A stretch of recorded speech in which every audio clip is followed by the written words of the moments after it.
Hi everyone, it's Skillshop 99 Gaming. This is The Walking Dead, Season 9, Episode 6, Who Are You Now? Complete spoiler. I know it's been a couple days since we got together, so I want to thank each and every person for being here. Appreciate you guys being patient, and we're doing this on a Saturday morning. The nice thing about Saturday morning, I've already seen it a little bit, is we've got some of our international audience there, so I want to give a special shout out to all of you who watch these playbacks, because a lot of times we do these streams at 9:30 at night. You don't see them till 3 or 4. And you come back and watch them the next day. So this stream is for everybody, but more importantly, it's for you. So thank you so much. We've got spoiler information, so I do have to warn you. We're going to talk about this week's episode. Some good stuff. We've done our slight predictions about what's going to happen. Yes, the time skip is confirmed. You guys figured that out already. But there were a few little subplots that we talked about, and we're going to identify those today. And one of those being the grieving process. And you know, in fairness, I might have been a little bit tougher on some people the other night because, you know, we're talking about Rick, where's Rick, what's happening? And I tend to be in the moment. I have to be in the moment with the character. So I said, look, if they start out this episode and there's some grieving going on, I'm going to grieve. If they just rush us into something, I'm going to just table my Rick emotions a little bit. So I think we get the best of both worlds. The first few minutes is going to be a little bit of grieving, and we'll grieve with them, but after that, I need you guys full speed ahead, okay? Deal? Can we do that? Because it is going to be a little bit touching. 6 years later, they are still a little heartbroken. They are still missing Rick, and we will see the impacts. One of the things we talked about the other night, how it's going to affect more people, or some people much, much more than others. Rick Fisher with a super chat says, thank you for creating this amazing family. Rick, I want to thank you, but I didn't create it. You guys created it. I just happened to be here with this group of people to sort of talk about it and to make sure that we got the right group and a mature group of people that likes to talk about The Walking Dead. So, as we said, spoiler time. Let's get into it. Don't get too far ahead. Some things are going to be like you're going to scratch your head and say, wait a minute. We're going to start out with the opening scene, and the opening scene is Michonne. So, Michonne is still going back. You're going to get a little choked up, I will promise you, with that. She is visiting the area where Rick died. The bridge has not been rebuilt, so they gave up on it. And then, if you've seen the opening minutes, she does find the abandoned car, and she finds a little toy sheriff. So she's always going to have kind of that little memento. Neat thing. What are the odds she finds a toy sheriff? Doesn't matter. It's just going to be that keepsake that she has with her all the time. So, she talks about how much she misses him, and I think that's always going to be out there, right? You know, Michonne and then a couple other things that potentially we're going to be saying, well, Rick has to come back. He's got to go back. You know what, Lakeisha? It's not a 6-year time skip, but it's going to feel like it really, really quickly when I tell you a few of the things and how they went down. So let's move on to the next big story. People, and let me say this too. The spoilers here, not my spoilers, they are being brought to you by Spoiling Dead's fan page. So let me give a shout out to Shiny Firefly, Ninja Pancake for doing what they do. We're just here to discuss them, not take credit for them, and we want to discuss them and sort of compare them to what we talked about. So one of the things that we did talk about is our prediction, and it's a slight prediction, it's not like a super big reveal, is that Carol, Daryl, and Michonne would be the three that are primarily different, that have changed the most. And we are going to see how that plays out. So you can see that with Michonne, and you even saw that promo picture of Michonne and how tough she looks. So the next question is, has Daryl been living alone? It appears that Daryl has been out there in the woods, and if you did see the opening minutes, he's out there hunting fish. And it's just so they've gotten better, but two cool things about that.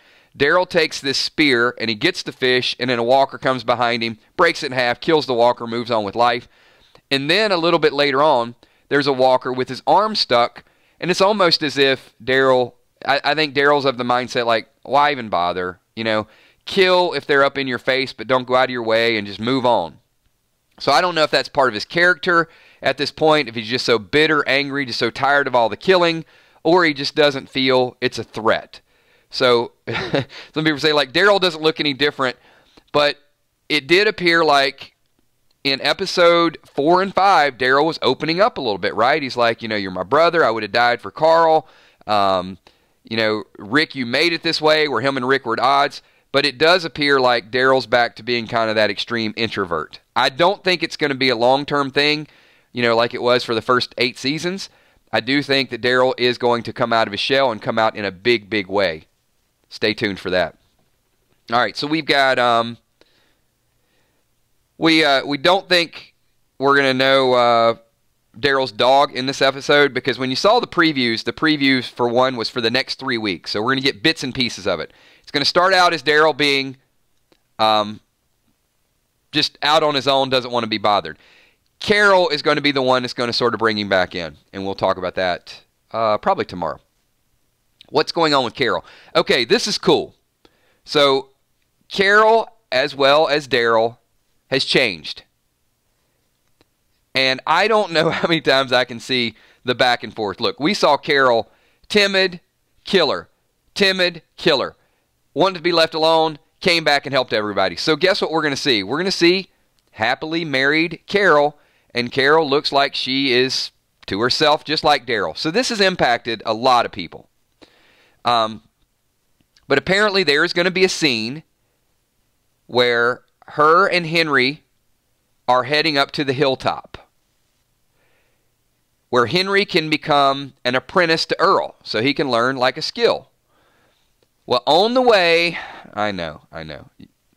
Sit tight for this. They run into Regina and Jed, and it looks like some of the saviors actually rob Carol and take her wedding ring. Why do you need a wedding ring? Look, there is no value of rings and diamonds and these things at this point. Just leave her alone. It's a symbolic thing. Why do you want to take something that she cherishes? It's not like it's not like it's a tomato. It's not like something that, just let her be. But Carol does nothing. Nothing. Henry is pissed off about it. Henry's grown up, so he's a teenager. And he says to her, I can't believe you just let them walk all over you like that. So it's not going to take a long time and a whole lot of visits from Daryl and Ezekiel and pomegranates and those type of things to get Carol back. Apparently, Henry's words, boom, they hit Carol like immediately. So remember how we said, look, we don't have a lot of time to grieve. We don't have a lot of time to get back into these characters. That's what I mean. I mean, within the first 15 minutes to 20 minutes of this episode, it's going to be full speed ahead. So Carol took the word seriously because she tracked down the savior that took her ring, takes her ring back, and apparently she burns him alive. So it took all of about 5 seconds for Carol to get over her grieving and to be like, you know what? You mess with me, she's just going to set somebody on fire. That's pretty ruthless. That's not just killing someone. It says burned him alive. So, I want you to understand the gravity of this situation.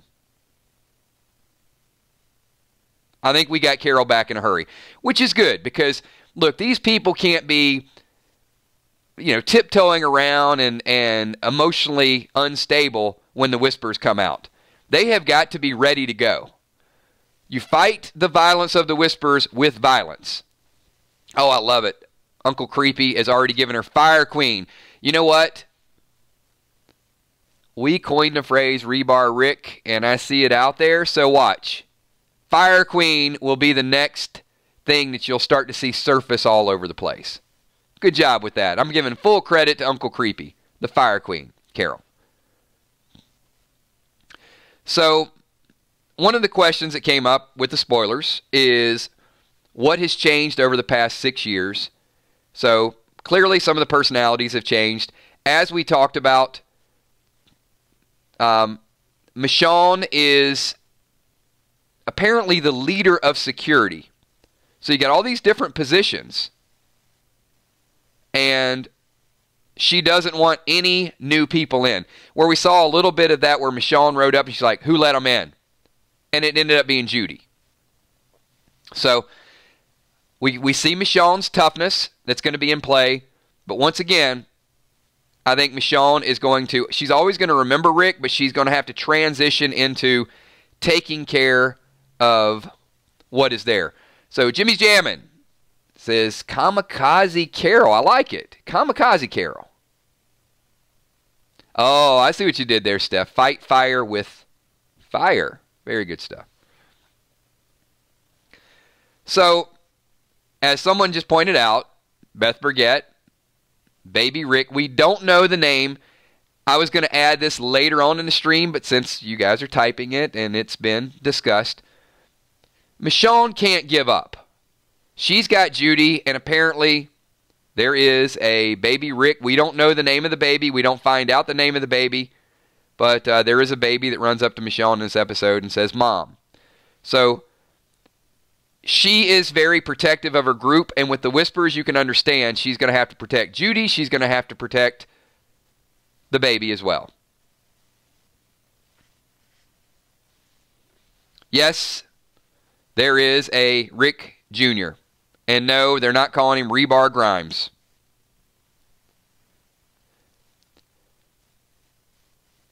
As we discussed, Carol, Michonne, and Daryl have been really hit the hardest with this, at least so we can see. I mean, I'm sure there's other people that are taking it personally. All right. Big news, everybody, and I want to get your thoughts on this.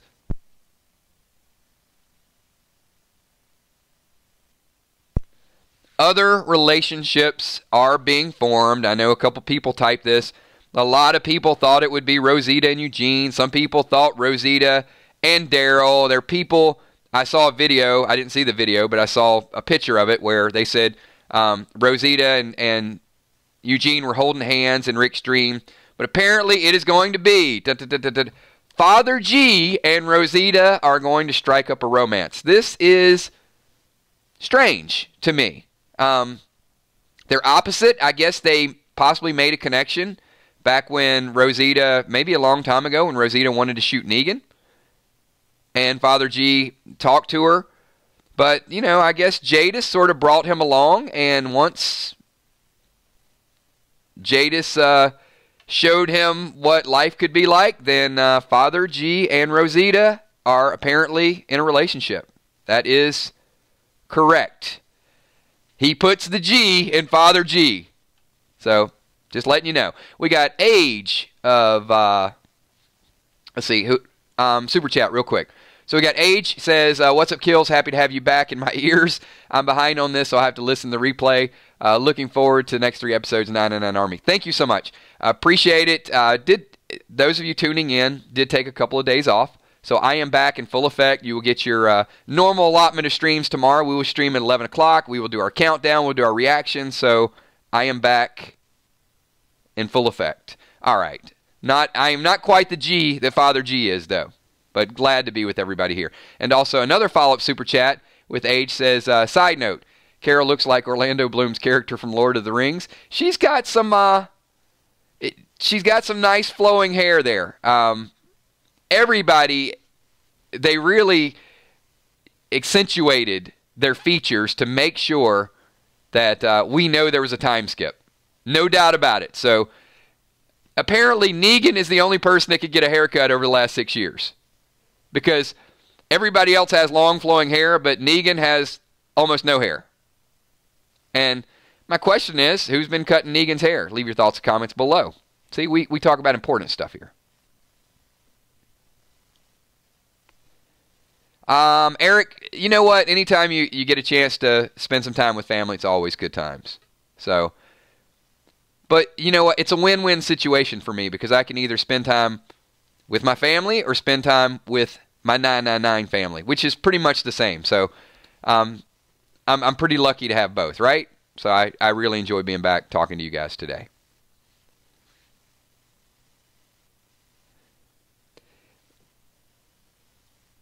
We will talk about this relationship with Father G and Rosita a little bit more. Just because Negan said Father G was creepy doesn't mean he's creepy any longer. I mean, 6 years, Rosita might be the creepy one now. Who knows? Maybe there's just a lot of choices for him, and he chose her. She could be the lucky one.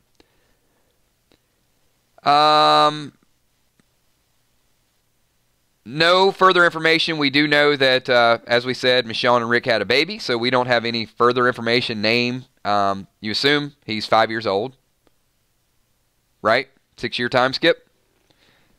And Judith in this episode. So she pleads with Michonne, we saw that, in order to let Magnus group stay. Really neat scene at the beginning at the gate. We find out a little bit more. Where they're apprehensive about coming into the gates, and then Judith walks over and holds Magnus' hand and says, "You'll be safe here."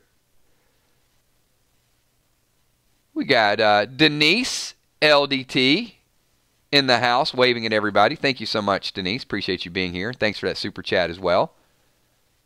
Glad to be back hanging with everybody. So appreciate the core group and the fact you guys are making some time. And once again, if you guys are tuning in late, just a special shout out for all our international audience.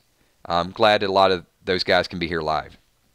All right, we're moving on with the next spoiler. So, and we will break down these spoilers in a little bit more detail tomorrow. The water tower scene. So it looks as if Father G is the one who's using the radio to try to contact people. And we did see a little bit of that, right? Where Father G's talking to Rosita and says we can kind of expand. Although, that may not always be the best idea. You might let people know where you are that you might not want to know. You might want a little bit of privacy. And the signal apparently is weak, so Rosita asked Eugene to go to the water tower and install some type of amplifier. So does anybody kind of feel bad for Eugene that he's always had sort of the crush on Rosita, and then he had to sort of wait for Abraham, and then he buffs up a little bit, and then Abraham's gone, and now might be his opportunity, and then Rosita chooses Father G, and Eugene's just always there, and a lot of us thought maybe it would be him because it was him in the comic, but that's not the case. So it almost seems like Eugene just got slighted again. This time by a priest. It's okay if you lose out to Abraham.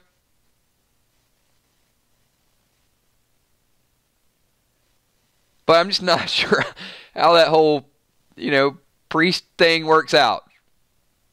I mean, I thought he was probably supposed to take a vow, but apparently he's not. And let's talk a little bit about Magna's group. This gets a little bit dicey. So you always know there's one thing that turns the whole story. So Judy vouches for Magna. They put the word out there. Magna and group come before the council. The council is ready to let them in. Like, you can hang out here. But apparently Magna has to hide a knife in her belt. All she needed to do was trust them, and then we don't have to worry about it. But Magna hides a belt, and Michonne notices she has a prison tattoo, so she lied about being in prison. And now, Michonne makes the reference of, well, we can help you, but we got to take you up to Hilltop. Possibly a hidden message. Mel the Vulture. What's up, Mel? Yeah, Mel, we're kind of breaking it down a little bit. Mel says, definitely not staying because of the spoilers, but hope everyone has an awesome Saturday. So thank you. Appreciate you popping in.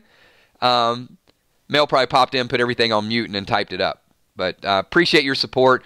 We're going to get a little bit more into the story tomorrow as well, so hopefully tomorrow will be a little bit safer. Won't be as many, but I did want to get some of the confirmed spoilers out there and just kind of compare them to what we talked about. But yes, Magna has been less than 100% honest with the group. She's still protecting herself. But isn't that kind of a common storyline? Like, we want you to trust us, and then there's always one person that sort of got the gun in the boot or got the knife hidden or got something where they're just not quite ready to go in and trust everybody. But as I said with the hidden message, Michonne says, we'll take you to Hilltop. Maybe that means, you think that means that Michonne might want to hang Magna? Is that code? Like, you can't be here, but you can go somewhere else, and that's where the hangings take place? Because Michonne doesn't trust her and she just lied? Why would she send her to Hilltop if she's a danger? Let me see your thoughts. And Michonne, as the head of security, does not look like she plays games.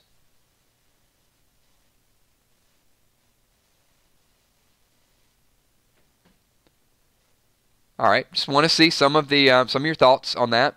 Good stuff, good stuff. It would, but you know, Julia, we don't know how times have changed in the last 6 years. Everybody could be perceived as or jail. Everybody could be perceived as either you're going to be a part of what we do, or if you're a little bit sneaky, why did you lie? Why did you hide that knife? And I think with us, we could look at it and say, well, she was protecting herself. But you can't come in and lie to people and hide weapons. Unless, maybe, you got another plan for those weapons. Anyway, just throwing it out there. Not saying it's true, not saying it's false. Just a little food for thought. And the big question, drum roll. Somebody give me a drum roll. Can somebody give me an emoji drum? How about that? That'll be our virtual drum roll. Episode 6 is where we do finally 100% see the Whispers. The episode ends with Eugene and Rosita camouflaged in the mud as the Whispers walk by. Where are they? And there you go. There's my sound effects. That's the second time I've done. I don't know if I'm going to do it again. I can't get like super hyped up to do that. Just kind of want to creep you guys out a little bit. We do finally find out that there's some people mixed in, and it will happen at the end of the episode. So that's going to be the real drama from episode 6 to episode 7 is now they're here. What are we going to do about it? And this is why it was so important that the characters have to get into a war-like frame of mind. They've been surviving for 6 years. They've been growing. They've been raising families. They've been rebuilding. They went from the war with Negan to really a war with each other 18 months later, and a war with the Walker herds. And now it's been 6 years. Now, I'm not saying there hasn't been some drama in 6 years. We know that that's never the case. There's always something. But it doesn't appear that anything really intense happened in the last 6 years. So they're not battle tested. They're Daryl's out there hunting fish. Carol let somebody steal her ring and then ramped it up. Negan is still in a jail cell, so he's probably weakened. He's not out there practicing. He's not out there getting exercise. So we need to get Negan out of his cell.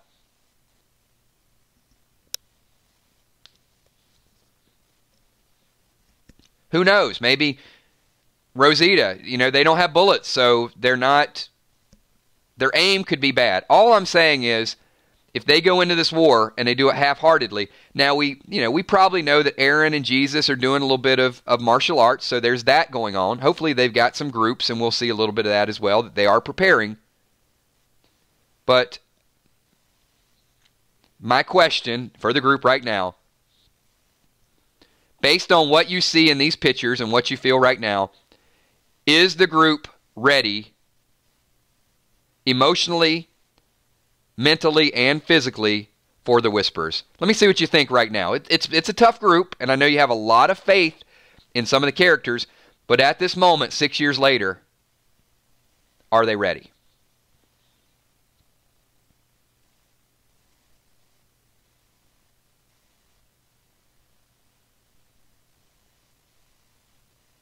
And I think we got some emphasis. We got no, hell no, no, no, no. So there's a lot of nope in there. All right.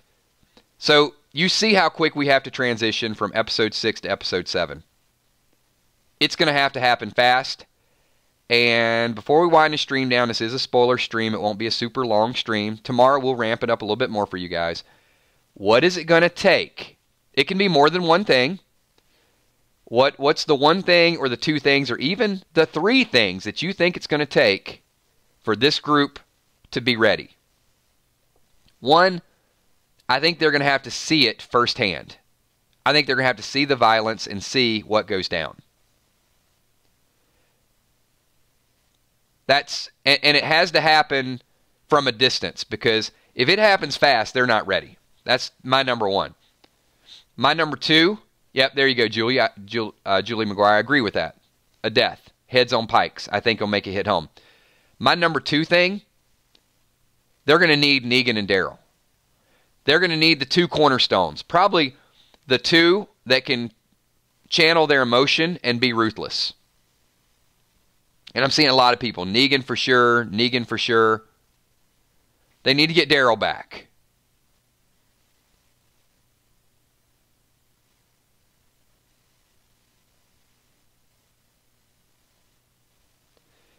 And just as a sidebar, I see Judith and Negan.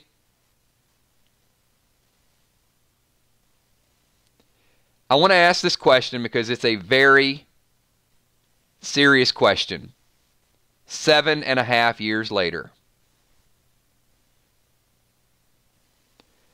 Will Negan and Daryl ever be friends on The Walking Dead? There's no right or wrong here. This is something I want to chart in a few months, in 6 months, in a couple seasons. Will Negan and Daryl ever become friends?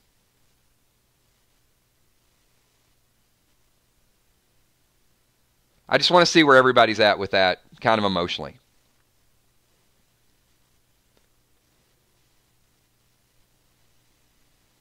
Most are saying no. And the reason I ask this question this way is because when I asked a question about 1.5 years ago, if anybody would ever accept Dwight, 90% of the audience said no, and a lot of people changed their mind. And then I said, would they ever accept Negan? And about 90% of the audience said no, and a good portion started changing their mind.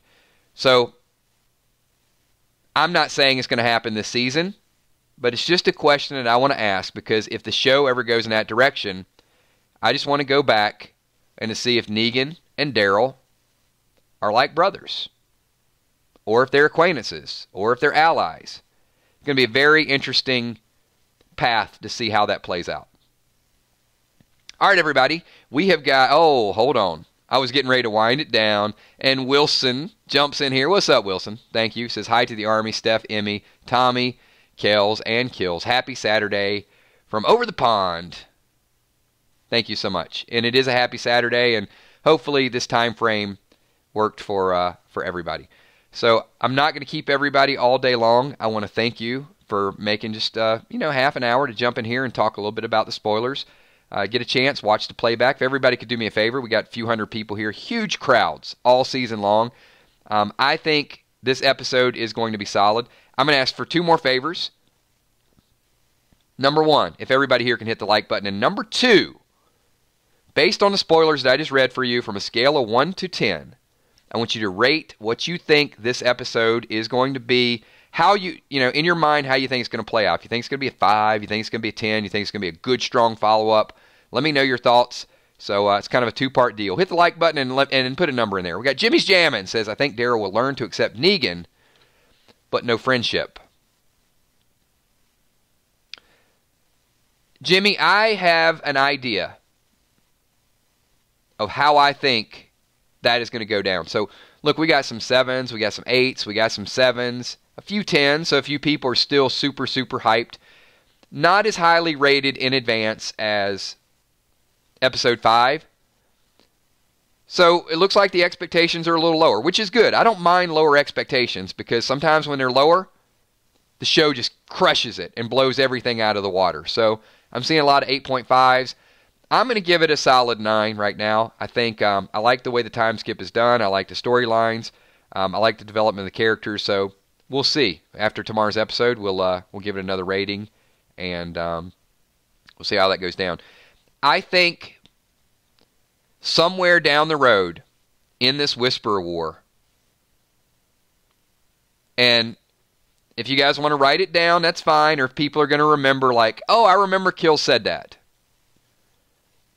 I think there's going to be slight trust, partnership between Negan and Daryl. And I think one scene that's going to happen sometime next year, while the Whisperer War is still going on, Negan's going to lay it on the line and save Daryl. And Daryl's just going to reach out and they're going to shake hands. I just kind of see that playing out that way. And it's not going to say anything. It's just going to be one of those moments like either Daryl's going to see Negan save Judy or save Carol or save Daryl or somebody that Daryl has some interest in. And I just see him kind of reaching out and then, like, I get it. You got my back. One of those things. We'll refer to this video a year from now. Or maybe Negan saves Rick Jr., Little Rick.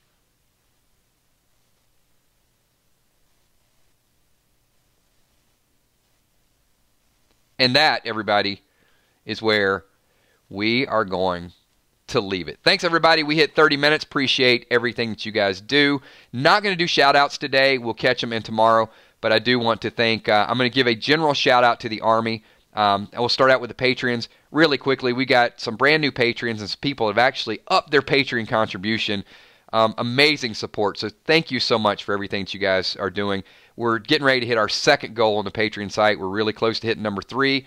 And I think we're going to hit it pretty soon. Save those theories, Lost Fire, for tomorrow. We're going to add a little bit extended chat. Also to the sponsors over in the top right-hand corner.